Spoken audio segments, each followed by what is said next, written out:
nous allons trouver tous les nombres qui sont des nombres premiers entre les nombres 1 et 100. Et pour ça, on va utiliser une méthode qui s'appelle le crible d'Ératosthène.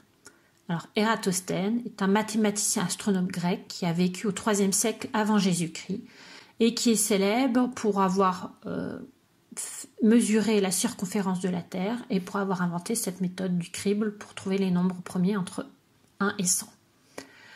Alors, un crible, ça veut dire, ça vient de l'expression passer au crible, c'est-à-dire je vais examiner tous les nombres de 1 à 100 et je vais décider voir s'ils sont premiers ou pas.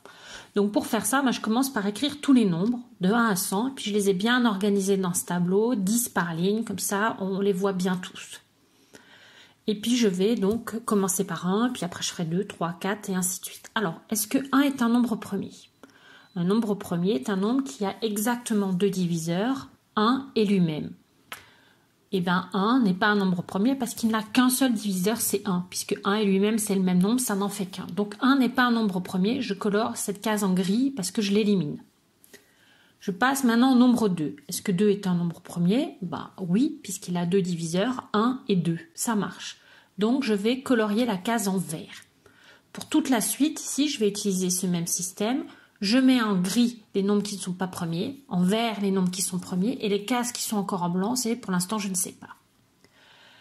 Avant de passer à 3, maintenant que je sais que 2 est un nombre premier, eh bien tous les nombres qui sont dans la table de 2 ne vont pas être des nombres premiers puisqu'ils sont divisibles par 2.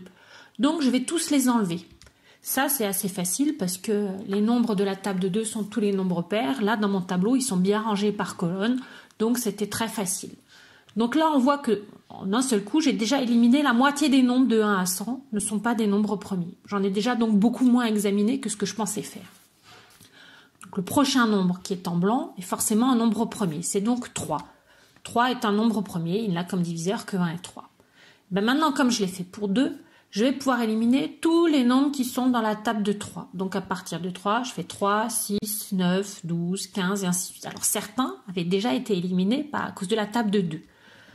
Donc voilà, on voit que là, il y a de moins en moins de nombres qui pourraient être des nombres premiers. Je passe à la suite, 4 a déjà été éliminé, donc 5 est forcément un nombre premier. Avant de passer à la suite, j'élimine maintenant tous les nombres qui sont dans la table de 5. Ça va être très facile. On l'a vu, les critères de divisibilité par 5, les nombres dans la table de 5 se terminent ou par un 5 ou par un 10. Ils sont bien alignés là dans ma colonne. Donc tous ceux qui se terminent par un 0 ont déjà été éliminés, mais j'élimine maintenant ceux de la table de 5. Si ce n'est donc pas un nombre premier, il me reste 7. 7 est forcément un nombre premier, et j'élimine tous les nombres qui sont dans la table de 7. Alors là, il ne m'en restait pas beaucoup à éliminer.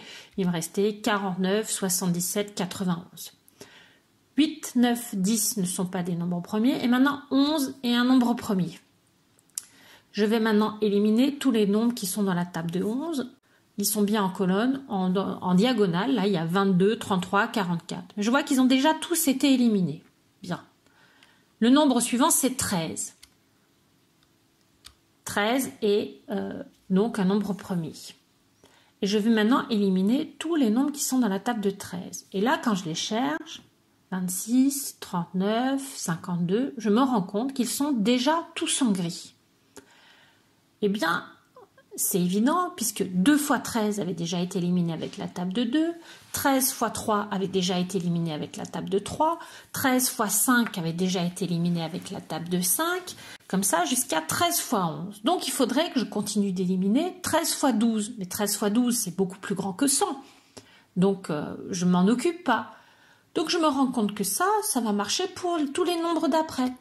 Si je regarde maintenant, 17 est un nombre premier, bien, tous les nombres qu'il faudrait que j'élimine dans la table de 17, 17 fois 2, 17 fois 3, 17 fois 5 ont déjà été éliminés. Et puis ceux que je devrais éliminer sont plus grands que 100. Ça veut dire que là, tous les nombres qui me restent en blanc sont forcément aussi des nombres premiers. Je n'ai plus besoin de réfléchir, je les passe tous en vert et voilà.